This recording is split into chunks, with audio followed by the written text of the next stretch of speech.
We are participating in a global campaign. So this is the 16 days of activism against gender-based violence.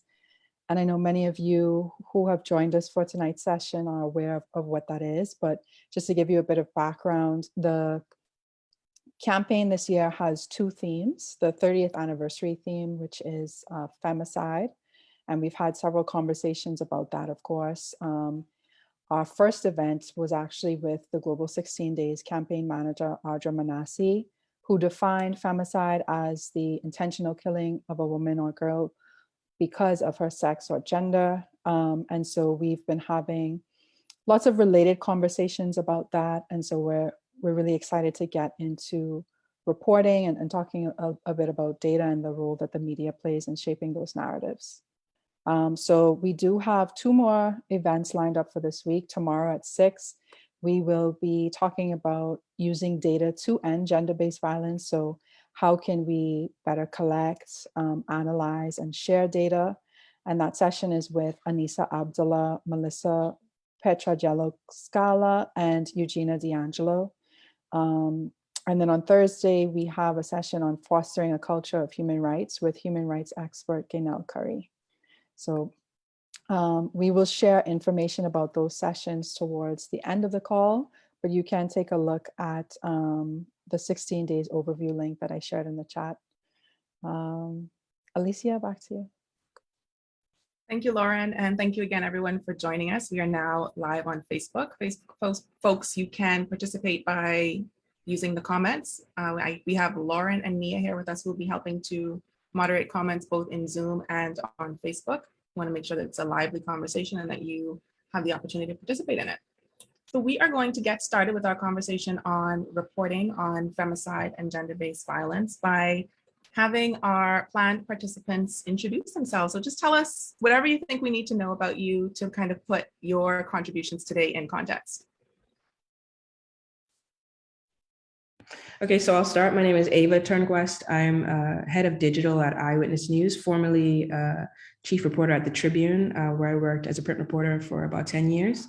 I'm particularly interested in migrant rights and migration, but I also, my work over the last 10 to 12 years in doing journalism in the Bahamas, I've covered politics, women's rights, environmental issues, and everything in between.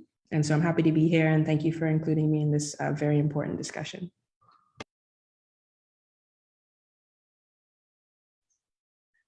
Hello, everybody. My name's Cathy Otten. I'm currently working as the Senior Program Lead with the Journalism Initiative on Gender-Based Violence. That's with Rutgers University, with the Centre for Women's Global Leadership.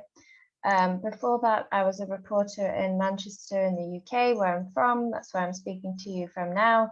And I was also a foreign correspondent in Iraq, working for The Independent for many years. And I wrote a book called With Ash on Their Faces, which was about the stories of resistance and Yazidi women under Islamic State enslavement. Hi, everyone. My name is Daffodil Altan. I'm a producer, director, and correspondent for Frontline PBS. And I produce investigative documentary films. And I've worked also in print and radio over the last 20 years. And my areas of reporting and coverage have tended to focus over the last 10 years or so on various forms of worker exploitation and abuse, domestically, especially in the US. And that has extended into my work and coverage of violence in the workplace involving women working in the janitorial industry and the farm worker industries. And so the two key films that came out of that reporting that I'll talk about today are Rape in the Fields and Rape on the Night Shift. Thank you, all of you, for your introductions. And if you are following us on any social media, you know that the Journalism Initiative on Gender-Based Violence recently released a media guide, and Cathy was a major part of that. So Cathy, can you tell us a little bit about this guide, what it is, and why JIG thought it was necessary? Sure, yeah, that's fine. So our guide was authored by my predecessor in this job, Cassette Thompson. It's a multi-year project, and it initially came from work within the 16 Days campaign against gender-based violence and the recognition about the huge role that the media plays in shaping public opinion and shaping awareness. And I'm sure we'll talk a bit more about that a bit later on. I'm just going to outline one approach that we've taken, and this is actually in chapter 1 of the guidebook, which is online. You can view it, you can download it there. It's only been on there a few days, so it's sort of fresh out of the box. We also have a print edition that will come out later this year. So if you're interested in a copy, get in touch with me. I'll put my details in the chat box. But Chapter 1 goes into what we call a survivor-centered approach, and that means basically we're advocating for a type of journalism that avoids causing harm to survivors of gender-based violence at its core and kind of puts the survivors at the center. It means focusing on the context of the violence and writing about solutions. It also means putting pressure on governments to take notice, hold abusers to account, and to do what I like to call afflict the comfortable and comfort the afflicted. It means denormalizing gender-based violence and normalizing solutions. And when I say denormalizing gender-based violence, I mean not writing about it as if this is just a natural part of life, because I think what we want to say is that this is not a natural part of life, and this should not be a natural part of women's experience and the experience of gender non-conforming minorities. And what we'd like to do is to challenge the kind of biased and culturally inflected ways that reporting on gender-based violence is often carried out. I mean, and I'm speaking globally. I'm not so familiar with the cultural context there where you guys are, but I'm talking about euphemisms such as honor killings, crimes of passion that work to obscure the true causes of gender-based violence, one of which is the patriarchal domination of women and gender non-conforming individuals by men. And when we talk about reporting from a human rights perspective, we mean keeping this in mind, keeping the causes in mind, not relying on easy stereotypes. It means questioning accepted wisdoms and avoiding sexist reasonings, such as implying she was asking for it. I'll just quickly run through our recommendations and then I'll finish. So the core of the survivor-centered approach means prioritizing the needs and interests of survivors, protecting the identity and dignity of survivors, focus on the purpose of the story, learn from survivors' perceptions of journalistic practice, and that's something we go into quite a lot in our guidebook as well. Avoiding re-traumatizing or disempowering practices, address survivors' quest for justice and redress, avoid raising or reinforcing false expectations with reporting, write, produce and edit positive news stories about changing attitudes and efforts to advocate against acts and patterns of violence, and write and produce, edit and follow up stories that address the long-term impact of gender-based violence on survivors. So those are our core principles, and I'm sure we can circle back to some of them later.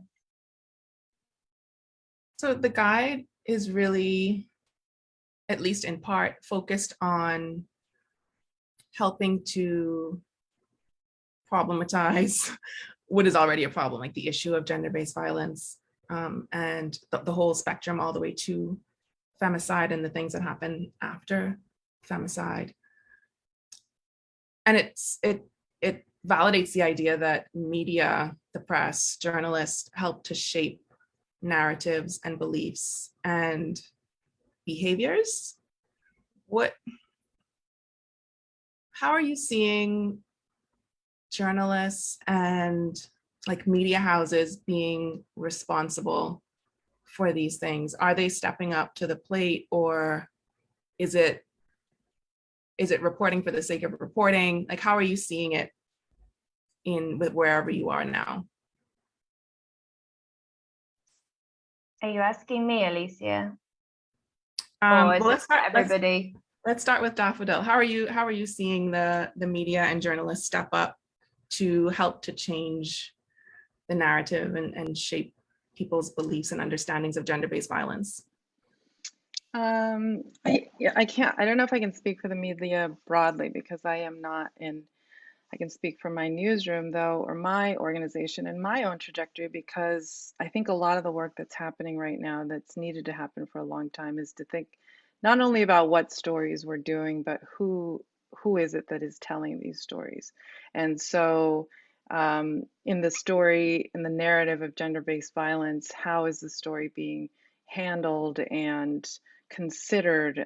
Like Cathy is talking about the context of this story, all of that conversation needs to happen very early on in the reporting, and it needs to happen collectively among the key reporters, producers, and the senior editorial team, so there isn't confusion about how we're going to pursue survivors in terms of their participation in this story.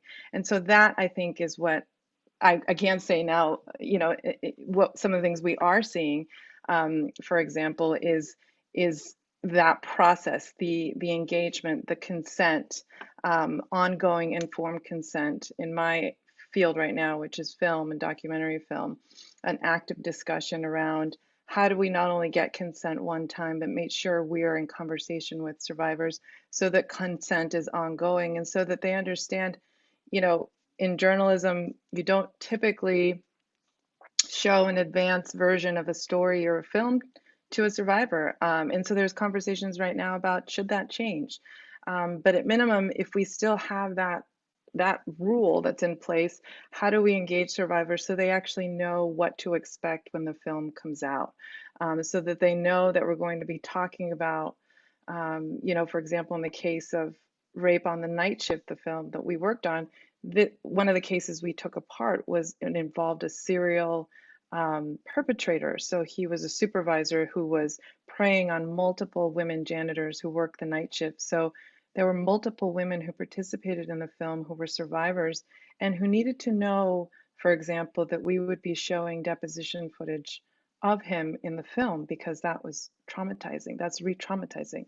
They needed to know that we were actually looking for him and that we were seeking to speak with him, because they needed to understand that that's not necessarily because we were questioning their testimony, but because as journalists we have to pursue, and because he was an alleged perpetrator and not convicted of the crime, that we needed to do that. So that kind of information is really important when you're engaging with survivors in a story that is stories that are this sensitive, this delicate, that often involve the worst thing that's ever happened to a lot of survivors. So there's a lot of activity and discussion around, in terms of film, having therapists on set, so that they are available immediately for survivors during and after the interviews.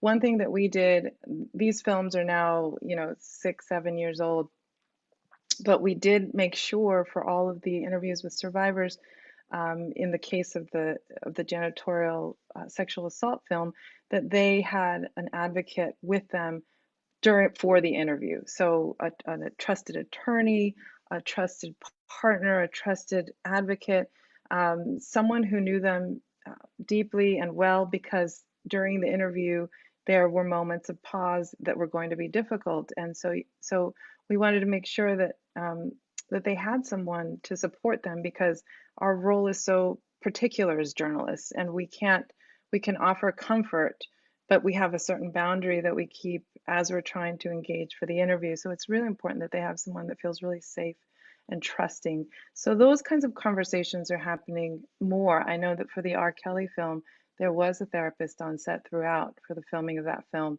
And so I think that is a major shift that's happening, at least in the documentary film space. The journalistic documentary film space is making sure that in the context of the conversation, that the survivor is given agency, that they're as informed as possible about what's going to happen in the interview, that they are not made to talk about things that they don't want to talk about.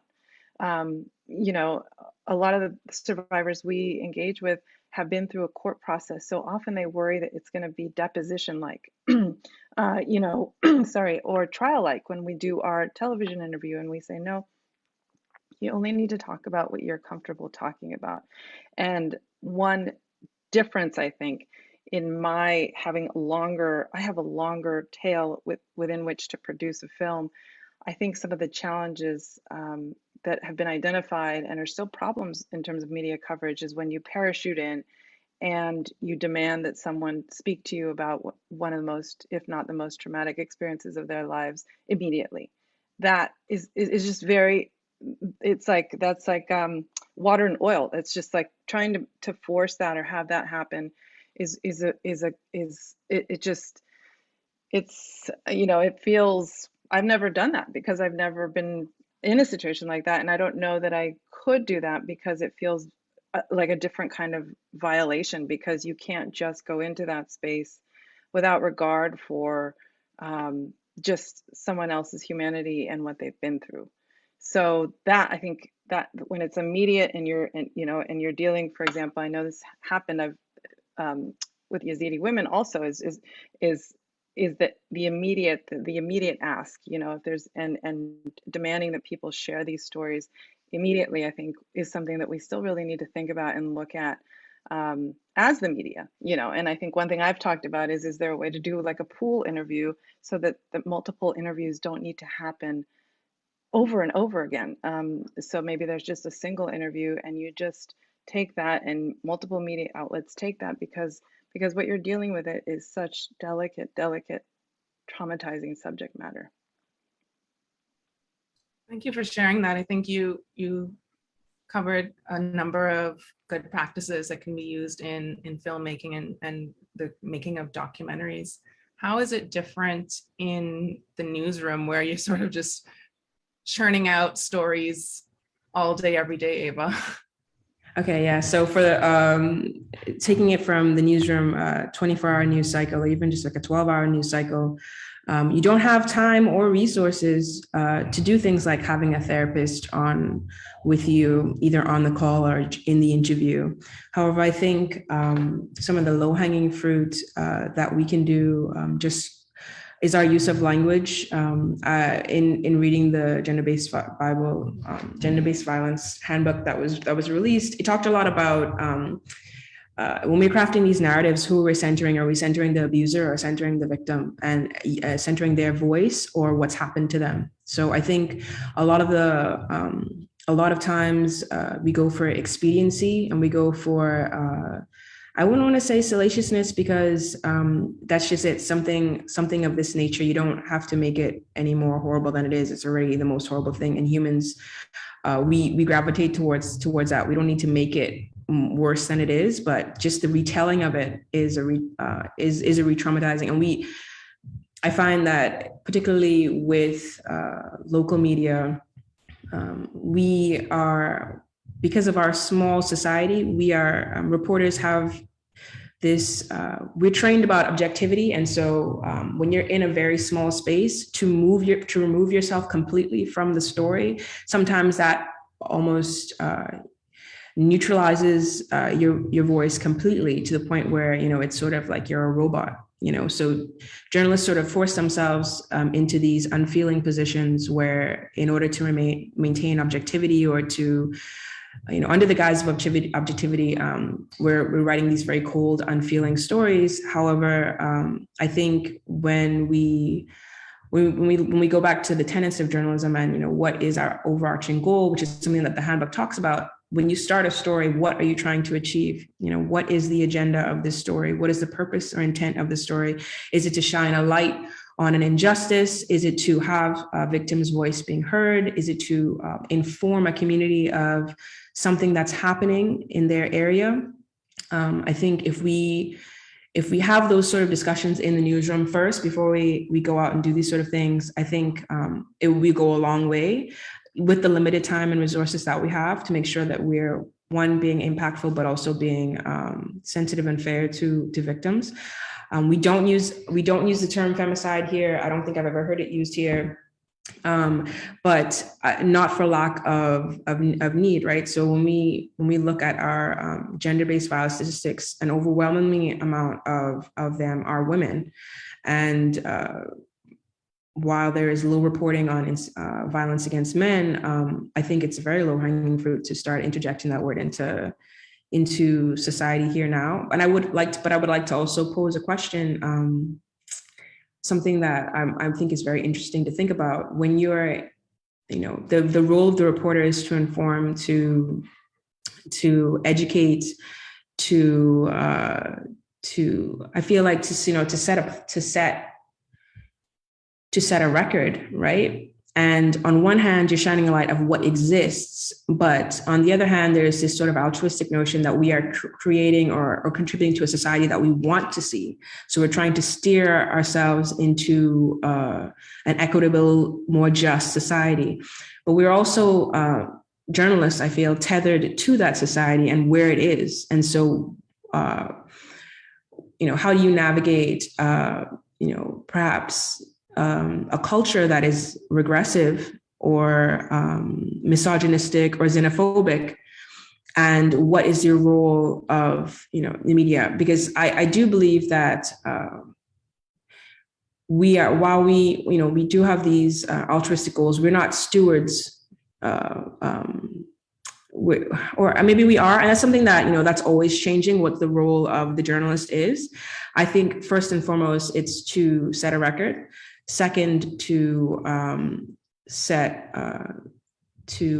educate, so that the society can then set a course by providing all the information and the tools and the resources that we can, by creating that lens to which society or the public can understand the world in which, and systems in which they live in. But where it gets very gray is when you also, as a journalist, sort of get sucked up into what that narrative is already. So we start to borrow the language of the people that we are interviewing. So if a politician misgenders someone, or if an interviewee says something homophobic or a particularly violent term against women, do we include it in the fullness of what that person is saying and accuracy, quote unquote accuracy? Do we curtail it? How much do you curtail it? So I think as we move through, my view has always been that we are yearning, or we are striving for a better, more equitable and more just society, but we are still tasked with holding the lens to what that society is at this present moment in the now. And then through that documentation, we then can take other pillars, can then take that information and have a record and study it and say, no, this is not what we want.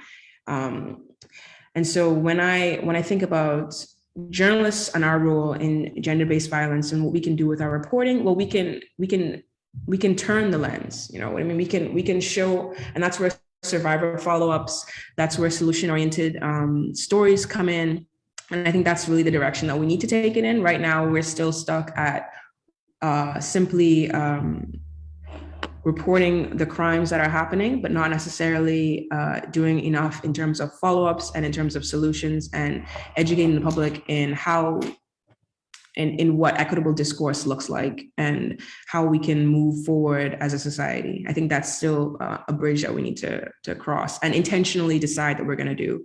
Similarly to, and I'll wrap up here, recently we decided, or the government or the justice system decided that they're going to end the perp walk. So there will be no more shuffling.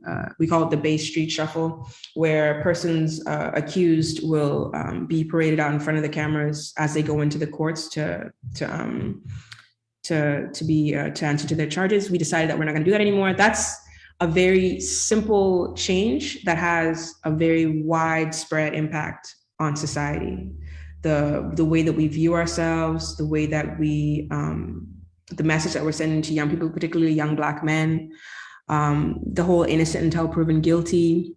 I mean, and that's such a simple shift that has such a deep deep-seated change in our culture, that will have such a deep-seated change in our culture. And so to use that as an example, it's quite easy to, and it's something that we've talked about for a long time, that people have spoken out against for a long time, and to see it being done, and it's something that's so simple to change. I think we as journalists can take that same tact and decide that we're not going to speak about or use this language to speak about survivors or victims. We can say that we're not going to misgender people, or we're going to ask people, you know, what their gender is. Even though we're in a quite homophobic post-colonial space, those are small things that journalists can do to provide support to the people that we are asking to put their stories out in front of us, for us, their trauma out in front for us. Cathy, Daffodil, do either of you want to jump in here? I think I saw little sparks as Ava was speaking. In terms of, I just wanted to add, in terms of solutions, I do think it's so important to do that follow-up work, and especially if there's follow-up and if there's impact to the narrative or to the stories. I wish we were doing more of it, or could do more of it. I know that one thing that happened out of Rape on the Night Shift, for example, is that the film, sometimes what our stories do and what our responsibility is to bring forth, I mean, in terms also of investigative work, is to hold power to account. And so one of the things that was striking about Rape on the Night Shift is that the union representing janitors had actually heard anecdotally that this was happening in the workplace.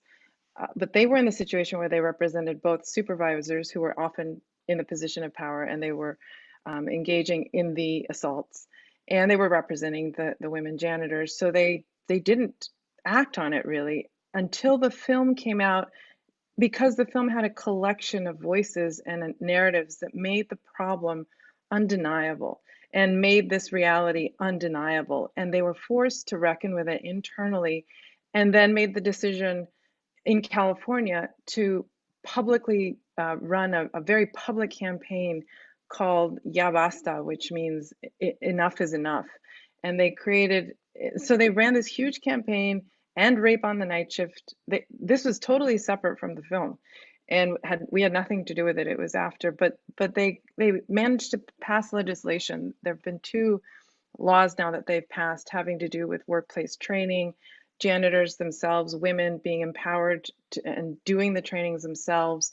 All kinds of things have happened. And so we decided, it was remarkable, because we didn't know what was going to happen, and we didn't even realize that internally this had been going on in the union. And really, companies had been hearing about this anecdotally, but they just didn't want to believe that it was real. And I think that's something that we encounter when we're talking about violence against women, sexual violence against women, the murders of women, missing women, is that there is this denial, or this not wanting to believe that it's as bad as it really is.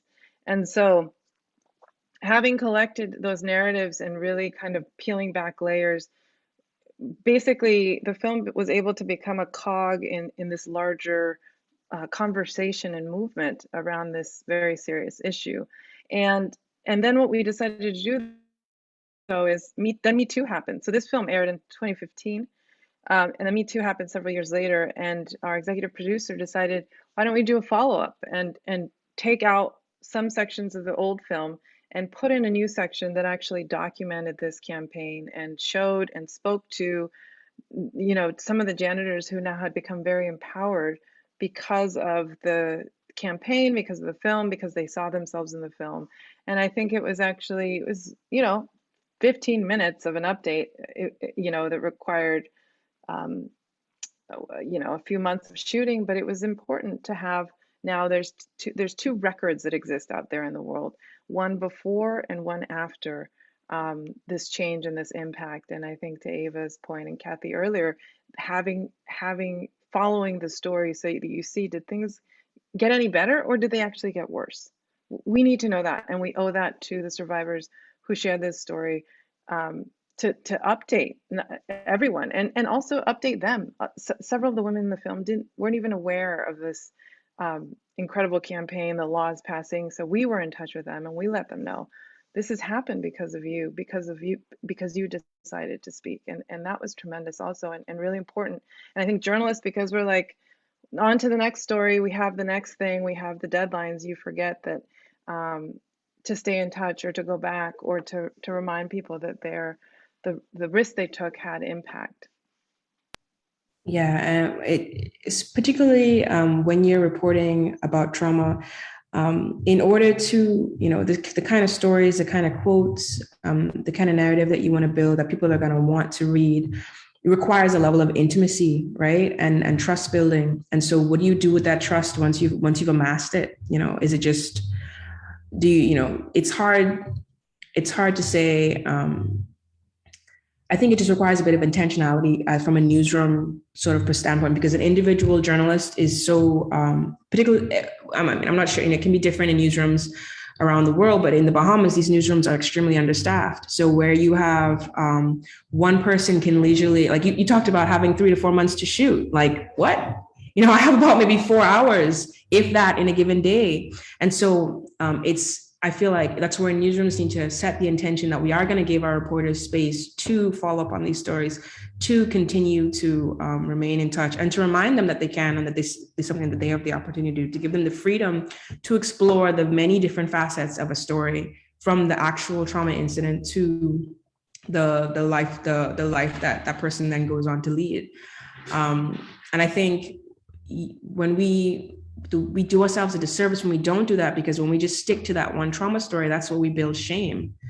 So all that we've ever really done is expose this great shame and hurt and deep trauma, but we haven't gone on to show that there's life after that. So for future victims, and the gender-based violence handbook talk about how people have negative experiences with media, and that informs how they interact with media moving forward. So if I'm someone that's a victim of abuse and I'm living in the Bahamas, and the only reporting on abuse is that of the act of it and the trauma, and all that does is build stigma. It doesn't, or it just maintains that stigma.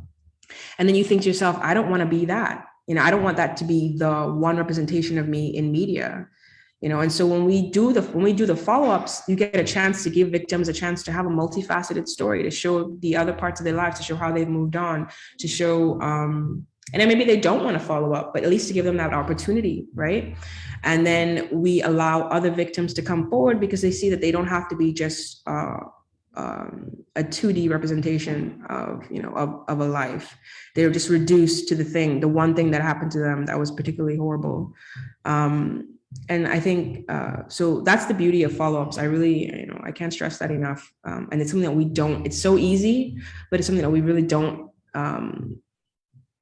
it's part, don't have the time, don't have the resources, and then another part, don't set the intention. So if we decide that this is how we're going to tackle this story, and this is how we're going to use this to spark a campaign, and we're going to continue to talk about this issue until, I remember when I was a cub reporter, there was a string of rapes of women that were jogging early in the morning.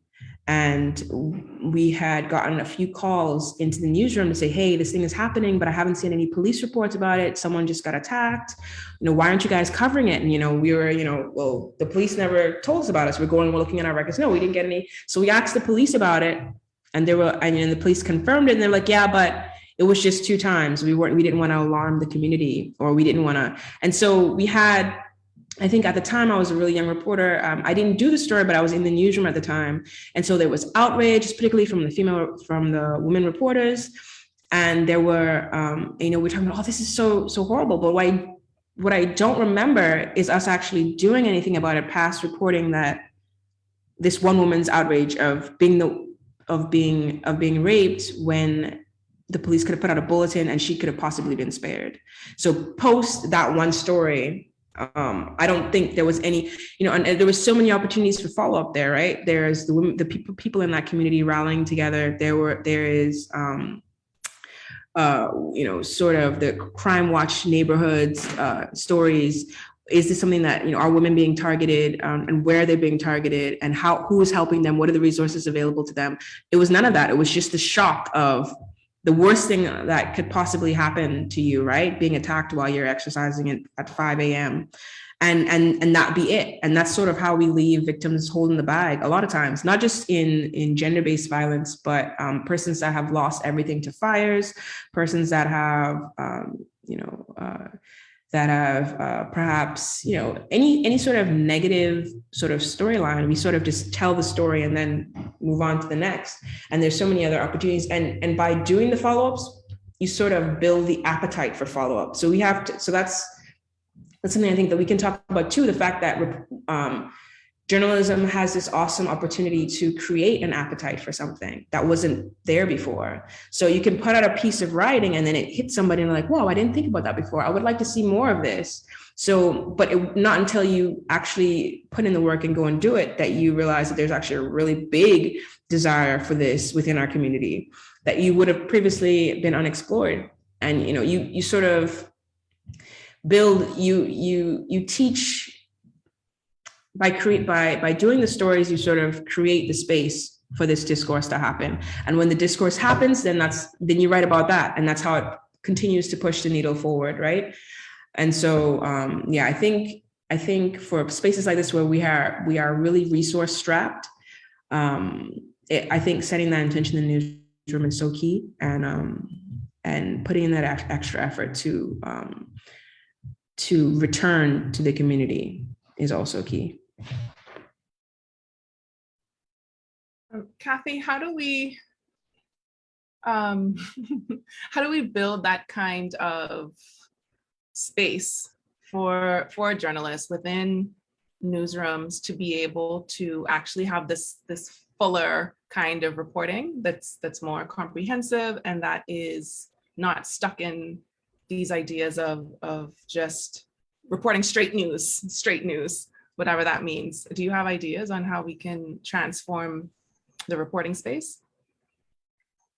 Yeah, I think it's a difficult question. I was thinking about what Ava was saying before about reporting within misogynistic, homophobic cultures and how you get around that. I'm not quite sure how you would go about transforming a newsroom, but I think if you were going to start, you would have to kind of foster a culture within the newsroom that was supportive of investigations into gender-based violence, and also just a business attitude that was supportive of women journalists, and basically a non-sexist workplace. I think that would have to come as a start. I think also newsrooms need to get away from the idea of objectivity and neutrality being like the core focus of journalism, because what that does is that creates a perspective that's then not critically analyzed, and it can often be a sexist or a homophobic or a racist perspective that's taken as the gold standard of journalism. So that, for me, the principle of objectivity needs to be questioned and needs to be destroyed first before we can then get on and do better reporting. And I think that's how I would answer what you were saying, Ava, as well. I think these things come down to framing, and sometimes they can be very subtle. Reporters might not want to think of themselves as activists or trying to do something really different, but sometimes you can say, look, well, if you're going to report on this properly, it's not that you have to see yourself as a feminist reporter, but actually reporting the context of this story, thinking about why these crimes against women are happening is just good reporting. It doesn't mean that you have to be a feminist activist. It just means that actually you're digging down into the root causes. And I'm thinking back on a story that I did quite a few years ago about a prominent female social media star in Baghdad who was killed, who was assassinated. And I did this long magazine story about her and said, she was killed because she spoke out, because she chose to live in a way that was not accepted, because she walked around wearing what she wanted, because she spoke out about domestic violence. I mean, that was my framing, but that's how I saw it. This is why she was killed, and that's what my reporting showed me.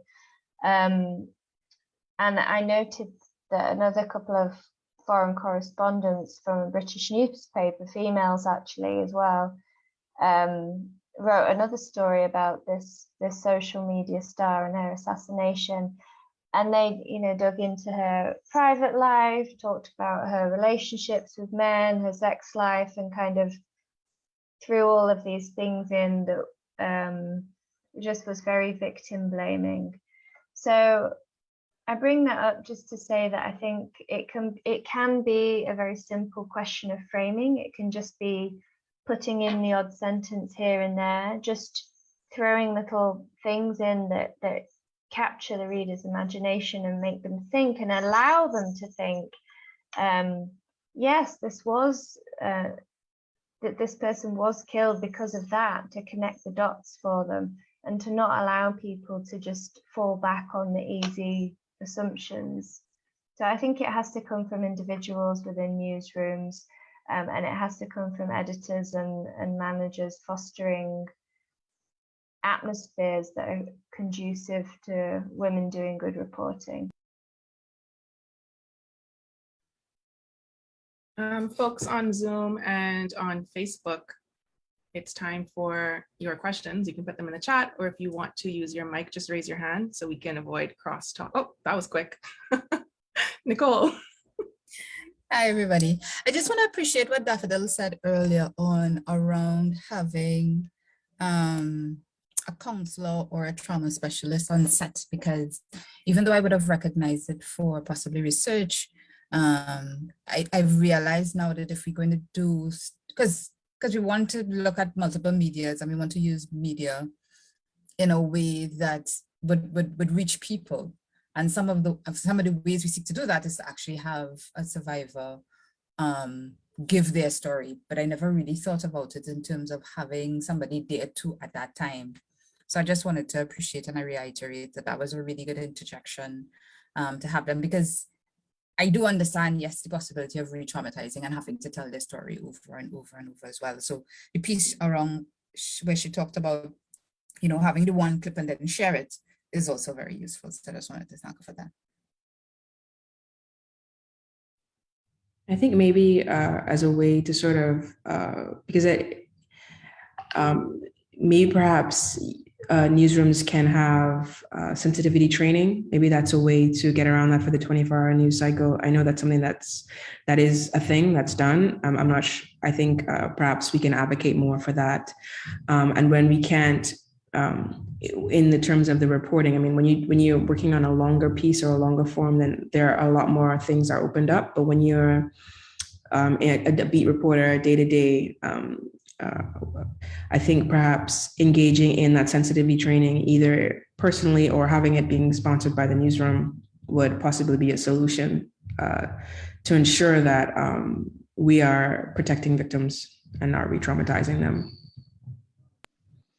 Yeah, that's a really good point. I think the sensitivity training and also cultural competency training, and thinking about who, some of these things me and my producing partner, we've kind of learned along the way without any. I'm so glad that this guide has been put out there, because it's really important. We didn't really have any reference. I think we were engaged seeing what the DART Center had on reporting on trauma and abuse, but it's really, every journalist is in a different situation. We're in different places, we're in different newsrooms, we're large, small, our timelines are different. So what are some key bullet points that we can take with us? If it's a quick turnaround situation, you can't bring a therapist with you. It's like one of the things, because I used to be a newspaper reporter when I first started, and something else to think about is just what kind of relationships can you build with the advocacy organizations that are constantly engaging with survivors, and can they give you tips? Can sometimes in our situations for the films, a lot of times we'll work with survivors, like I mentioned earlier, who have already been through who have been through either a legal process or through therapy, because they're in a different position to be able to speak, as opposed to someone who just experienced something significantly traumatic or violent.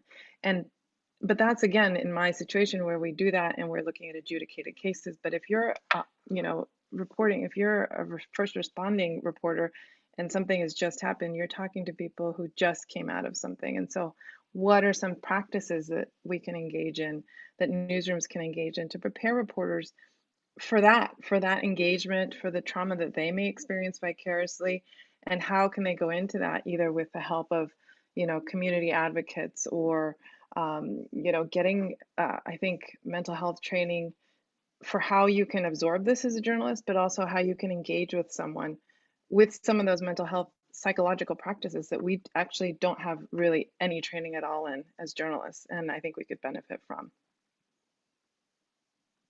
That's an excellent suggestion.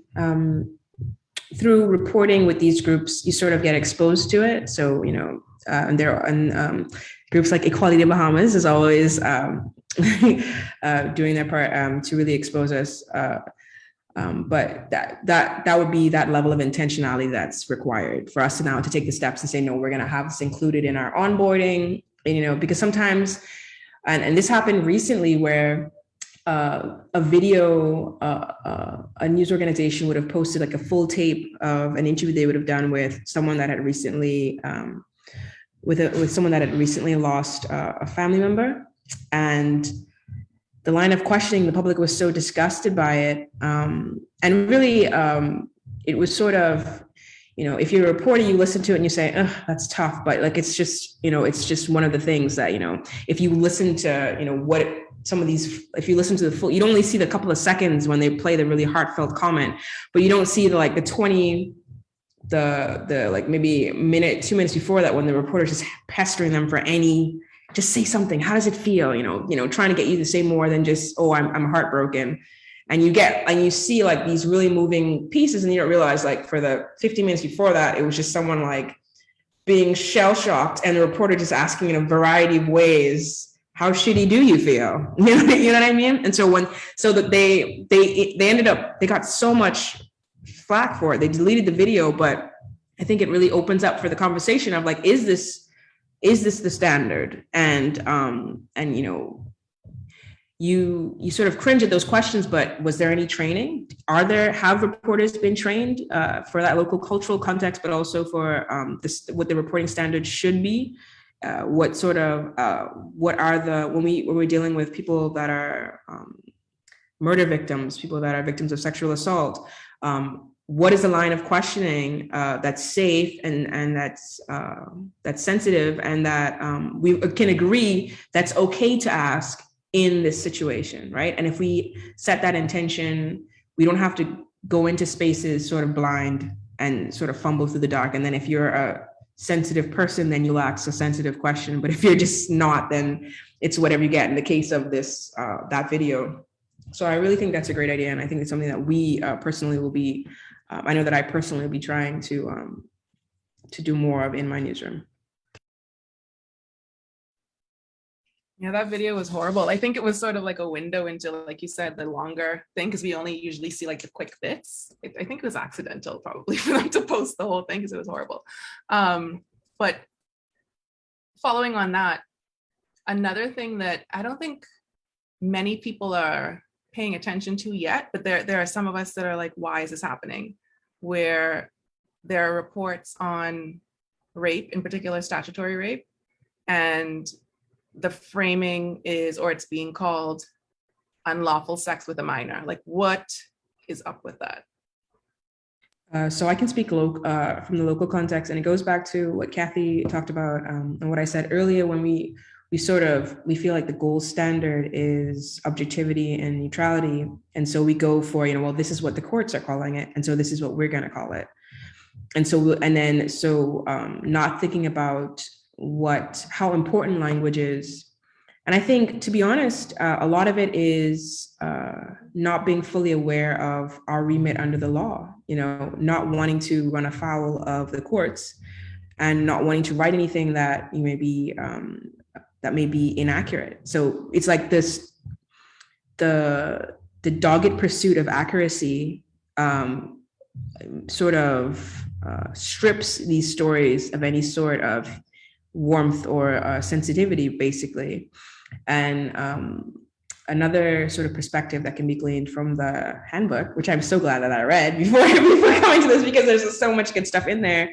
But one of the things it talks about is that when we talk about it through the lens of through a lens like that, you don't center the victim at all or their agency. And this is sort of part and parcel for sexual violence reporting in the country. It's either statistics or the trauma, but not necessarily any other sort of framing for that. And I think it's basically because it's the stigma of it, to be honest. We reporters are also stigmatized as well. We sort of have this very thick gloves approach when dealing with anything remotely of sexual violence or in this nature. So when something like this comes up, where it's like it's like child abuse and sexual violence, it's like, oh my God, I'm just going to use what the court says it is because I don't want to make a mistake. And you know, usually when these things come up, it's through the lens of a court case. We don't have much reporting on these issues outside of court or the crime report. And so there is not really much space to interject any other sort of language. However, if we do follow-ups, if we turn to other actors to sort of dig deeper into these issues, these natural issues, we would have the space to talk about it in another way, you know. But it's just as a short to answer your question, I think a lot of times it's safety. You know, this is the clinical term for it. To your point earlier, Ava, also we're like trapped in the product, in the thing that we're trying to change the thing that we're in as journalists, right? So a lot of this framing is colonialist. It was patriarchal. I mean, that's the challenge too. Is I think one word that's always, I don't use it at all, but I've always hated the word molest. You know, it's like, because in Spanish, molestar just means like it's a bother. And when we're talking about sexual violence against children, that's what it is. It's sexual violence against children. It's not a molestation. We have to name things for what they are. You know, a rape is a rape, a sexual assault is a sexual assault. And so I think we have to challenge the framing and always be aware moving forward that this framing has this history, right? This very problematic history that's being reckoned with right now in our own profession. So I think that's part of the challenge of being in it and trying to, you know, really analyze why we call things what we call them, why we frame things the way we frame them, and be constantly like checking ourselves to make sure we're interrogating the way we've been taught, because the way we've been taught has a lot of problems. And I think someone asked, I just want to address real quick, how many positions of power in the industry are filled by men? At Frontline, for example, my executive producer is a woman, and there's actually a lot of women in positions of power, and that's changed over the last maybe 10 years, but it used to be the complete reverse. It used to be predominantly male and white male. And so the coverage, the way we talk about stories, everything is impacted when you have women in positions of power, or gender nonconforming, queer, when you just have, when you remove that status quo, the way you talk about stories begins to really shift when you're talking about children and women especially. Can you point to anything that contributed to that change? My executive producer, Rainey Aronson, was very motivated to make that change. I mean, before, I think she's probably a leader in terms of public television, because public television in multiple areas is still really, you know, I mean, a lot of media still really needs to move in terms of who gets to be the director. You know, it's like, okay, if we start seeing more women in front of the camera, we also need to have women directing and producing. And so she, as a director producer, was just very mindful as she was evolving and coming up, that if she ever took over, she wanted to really, you know, move and initiate meaningful, impactful change in terms of who was going to be producing films and by whom and about what, and making sure that her staff was going to be more reflective of the culture, you know, and really making sure that people of color and women were in positions to have that kind of influence, because that's another thing I think we always need to be thinking about and talking about in terms of stories is power. Whether looking at the power structures in the newsroom and then looking at the power dynamics and structures in the story that you're telling or covering. We just need to be thinking about that, because power, whether we like it or not, power matters. And so having the power to then give other power to women and people of color and gender nonconforming folks, that changes, that's where you begin to see change from the top down. And so that's significant. But you have to have leaders who are willing to do that. Yeah. I was just going to say, sorry, I had to take a call, but the one sort of real-time thing that we can look at and that we can all sort of interrogate here locally is, we can look at locally is that missing children, particularly missing teen girls. And so there's this cultural acceptance for missing teen girls that they somehow have the agency to coalesce with men,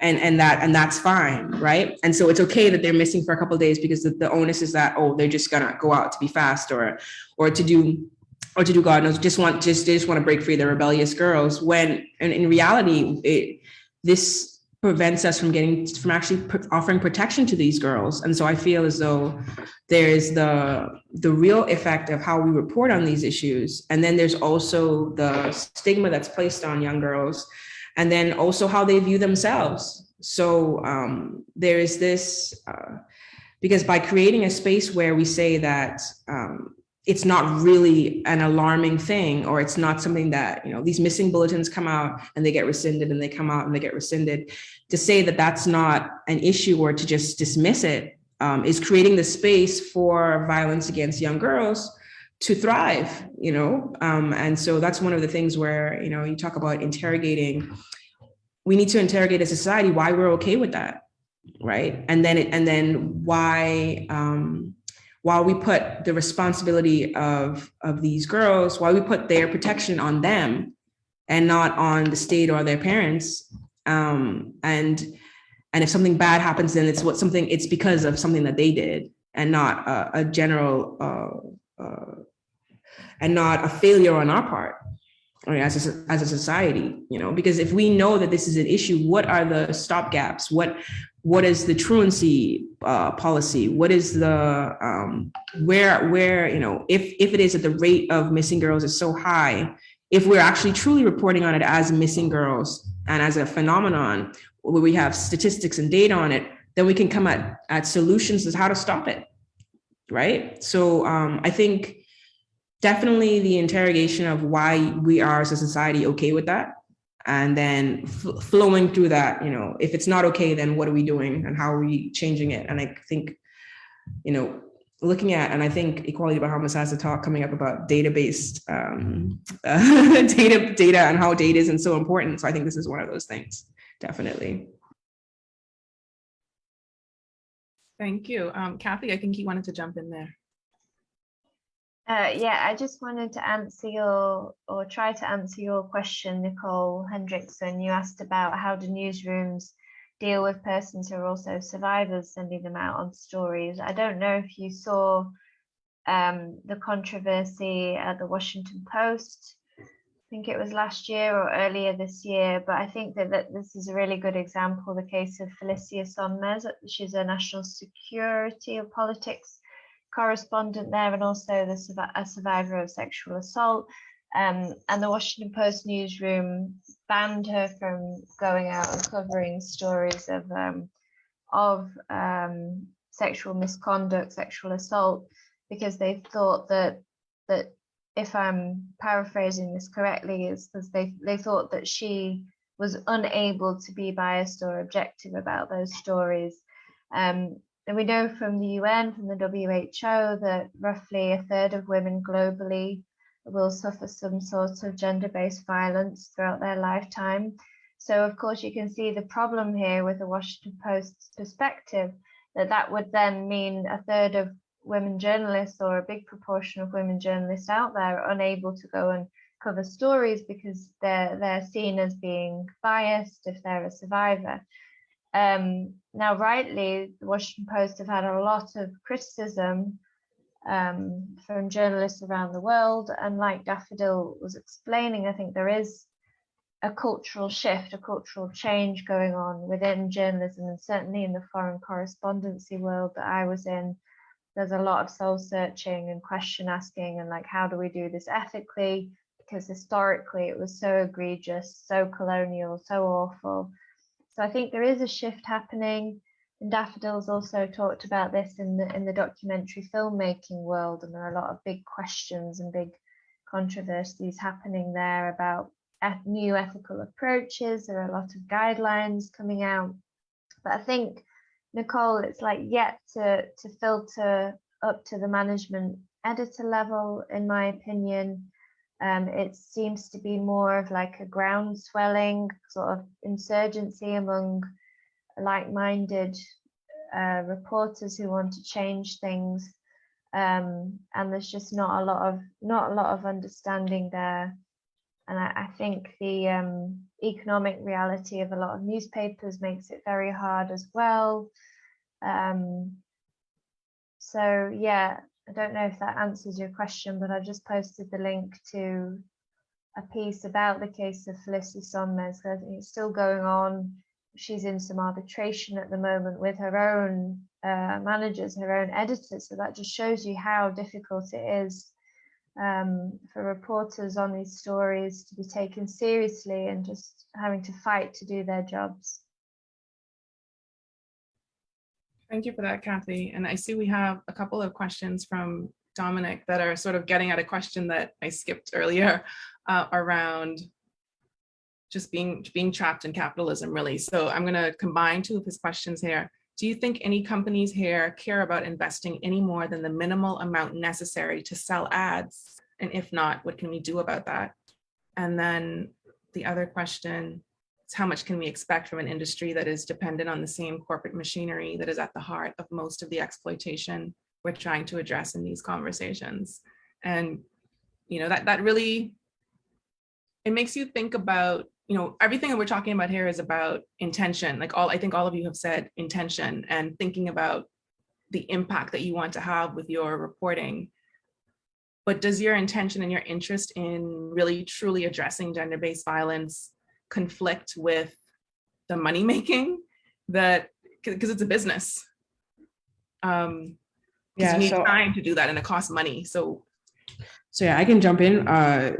That both, I think both can be true. So you can be working somewhere that has that gives little to no shits about anything other than making money, and still make an impact. I hope that this is true, but I think more so than intention, willpower, and it matters if you actually care about what you're doing as a journalist. So on the individual level, you can always make an impact based on the things that you care about. If you care about an issue, it'll come up again and again in your reporting.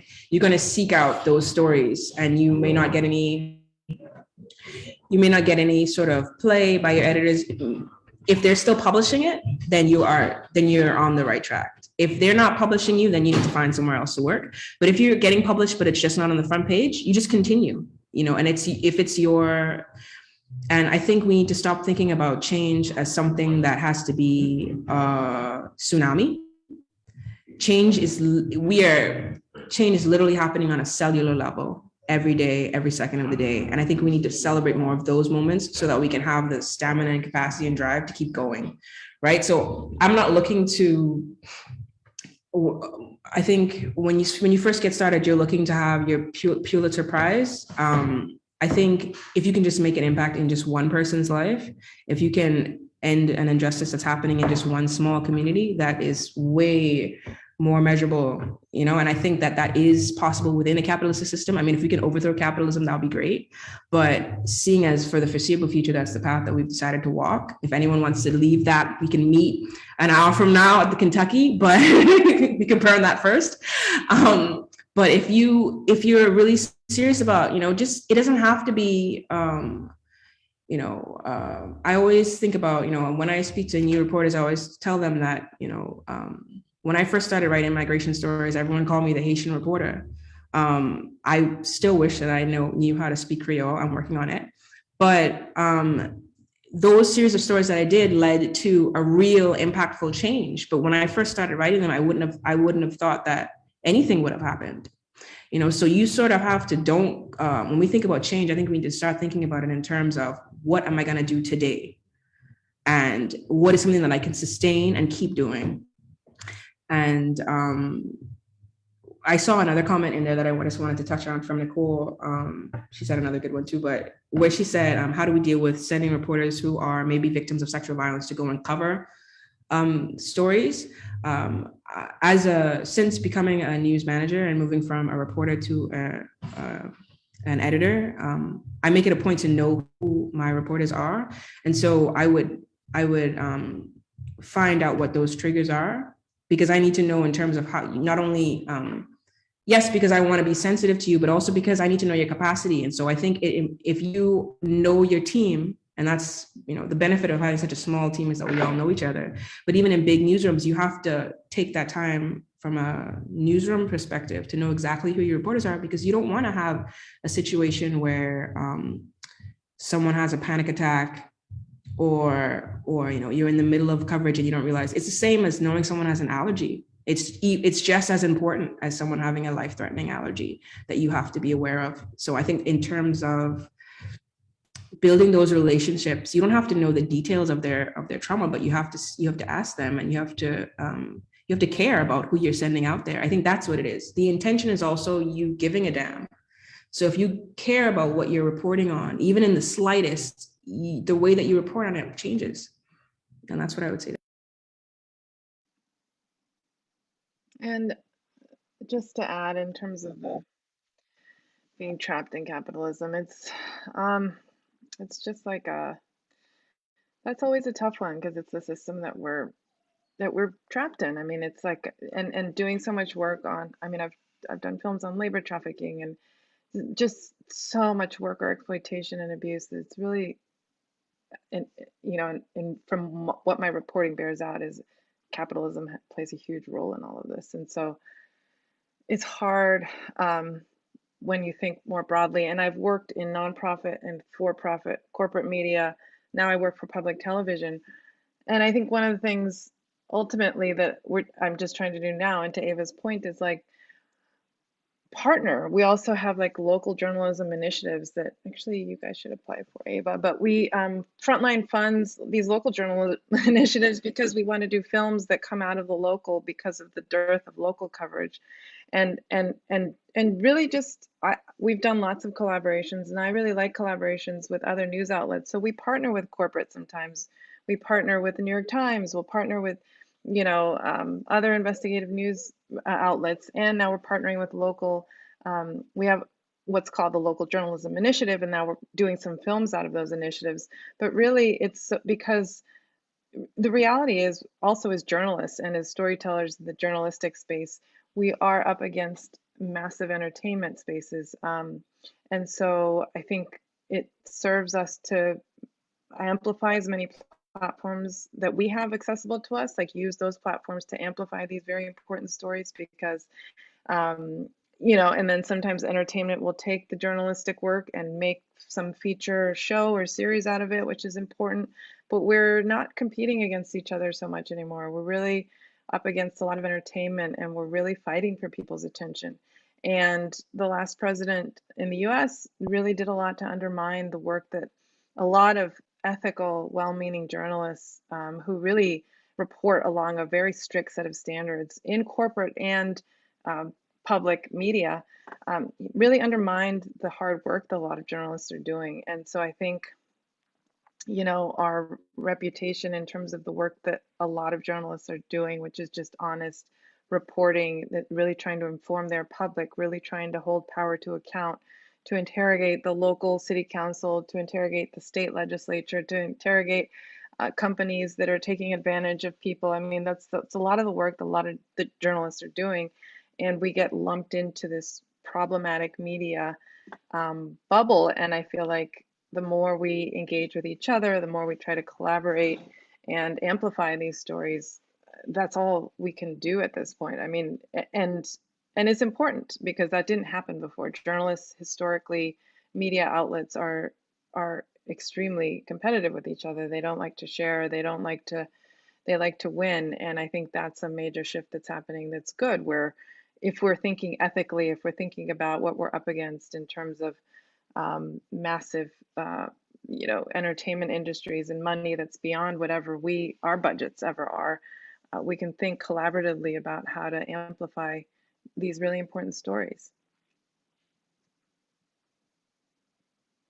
I think just to bring the local perspective, when there is such a small pool, it's hard to think about it in those sort of ways. I'm happy for the collaboration that I do see in the space now, and hoping that in my role I can foster that across different newsrooms.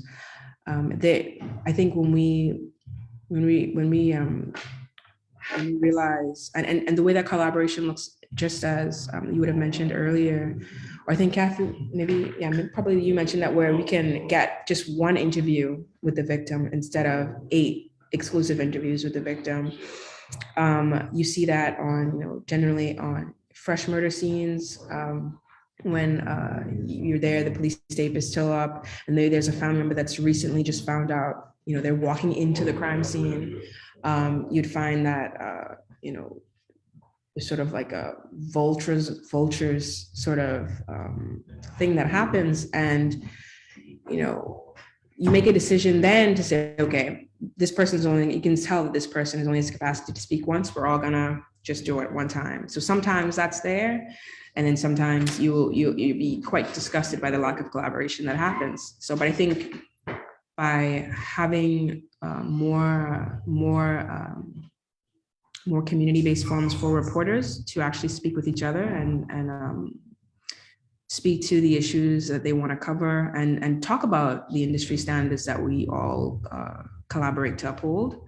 I think that's the answer there. We don't, hopefully in the new year, we can, I know that one of the goals that I have for our organization is to do more of that, and to create spaces for more of that to take place.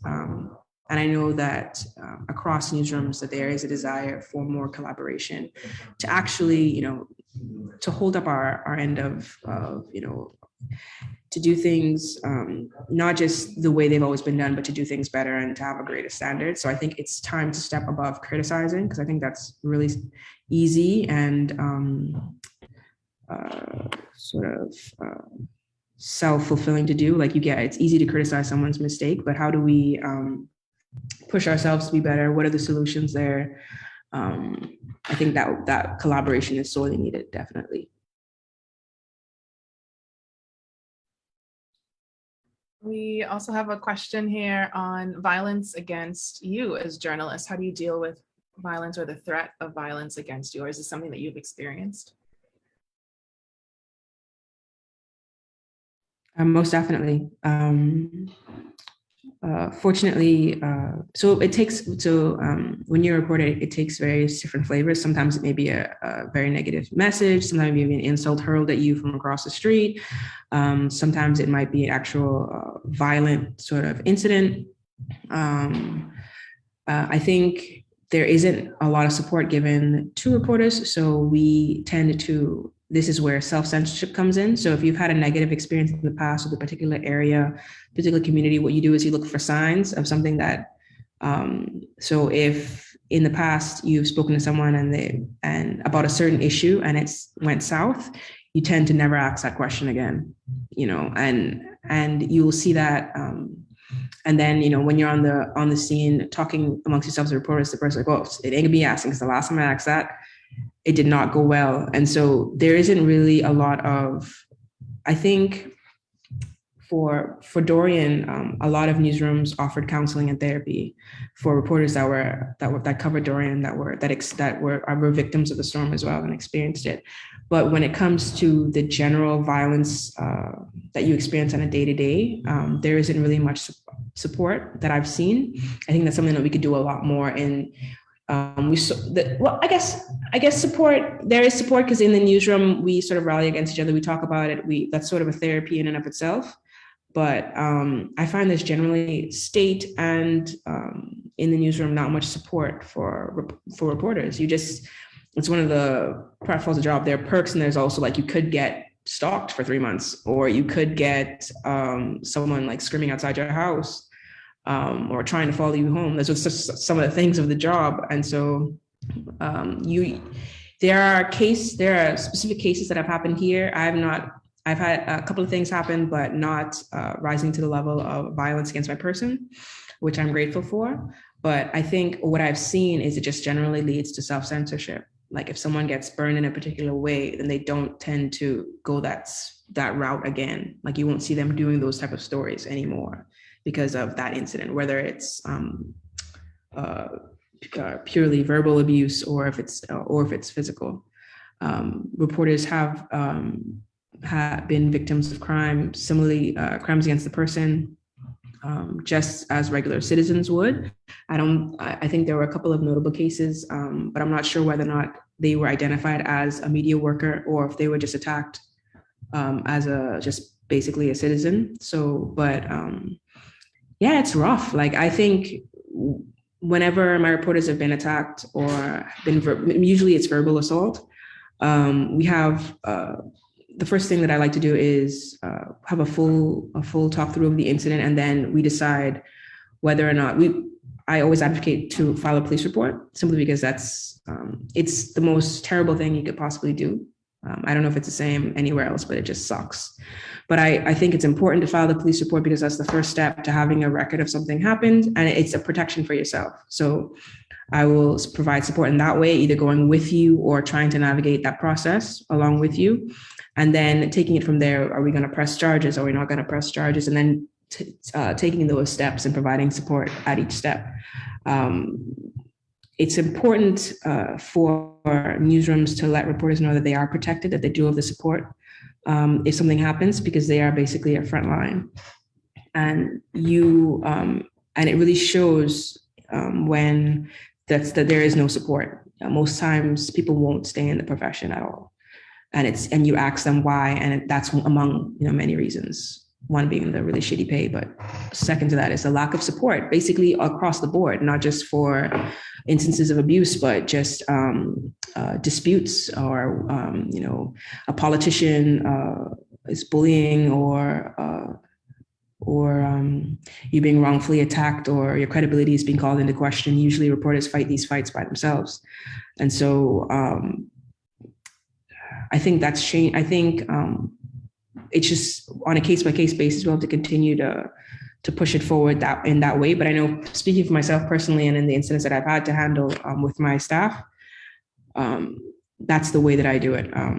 We sit through, listen, provide support in that way, provide support in the reporting of the crime, and then being there and in the capacity that they ask or that they need, whether that's time off, whether that's I just need you to hear me or to come with me to file this report. And it looks differently in different newsrooms. I have I should have prefaced that my team is about 5 people, my core team, and then we have a wider newsroom of about 14, but we're very close knit. So that's the way that we would handle it. It would definitely be something that's discussed widely in the newsroom, and support sort of emanating from that based on what it is. If it's sensitive of nature, then not in a wider newsroom context. It's great that you're one of their leaders, though. That's significant. Because I know how that happens. But I have teams now that I manage, my film teams, and it's just, it makes a difference, because what happens too when your newsroom doesn't support you, like you're saying, I could, in my situation, I was reporting on, gender-based violence in the workplace against these women, producing I wasn't on camera at that point, I was producing someone else, and then that same person turned around, that, you know, old school investigative man journalist, and then I experienced sexual harassment because I was pregnant at work. So the fact that those two things can happen, that we can be doing a film about, you know, workplace violence and gender, and then that can then in that same workspace, then you can be experiencing those things, I think is very real for a lot of women in this space and in this reporting space. And so I think changing leadership matters, because and luckily at that time, and it was at a graduate school, so students were paying attention, and they actually led their own revolt. But that was significant because they were paying attention to the optics of that and how problematic it was. But I think it's a real issue for women reporting on this, is the stress that you can accumulate both through vicarious trauma, and you're just taking it on as a journalist, and you keep moving, and then what's your workplace like? Is your workplace supportive, or is it toxic? Because that adds another layer of stress and trauma that, you know, you can handle for a while, but as you evolve, as you age, as you become a mid-career journalist, if you're paying attention, you realize, oh, this is all taking its toll. I need to meaningfully deal with this so that I can be clear and I can keep doing this very difficult work. So that's another good. I didn't, when I responded to you, I didn't respond in the sense of the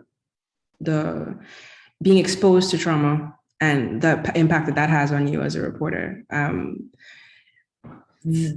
So I think that is, something that reporters really don't think about. They don't, when you are dealing with other people's issues, even if you are remaining objective, even if you're saying, you know, you're putting up this big wall, that weighs on you and it weighs on your psyche. And and that's why it's important to take breaks. That I'm a strong advocate of taking the time that you're owed this time. Don't try and be a hero. If you take your breaks when you need to take your breaks, because you're only as good if you're here is not what I want. I need someone that's engaged, someone that's active, someone that's passionate. You can't be those things if you're tired and you're traumatized and you're stressed out and you're in the sunken place that we sort of get to as capitalist slaves in capitalism. And that would be my, and I personally experienced that, where I just didn't realize I'd gotten so close to a story and I completely broke down. And you don't realize how close you get it, particularly when you're doing, and I think that's also why we don't like to do follow-ups or do long stories, because it's tough. You know, when someone's life is so horrible and you write about it and you go back and their life is still really horrible, it's like, you know, like, the human desire to really be a part of that is not there. But so I think it's important to take breaks. I think that would be my solution to that. Taking breaks, checking in with yourself. Thanks, Nicole, for that question. I think it's important to bring that into the conversation, because we start off talking about what are reporters going to do about reporting on gender-based violence, but obviously journalists experience threats of violence probably on a more regular basis than we can imagine.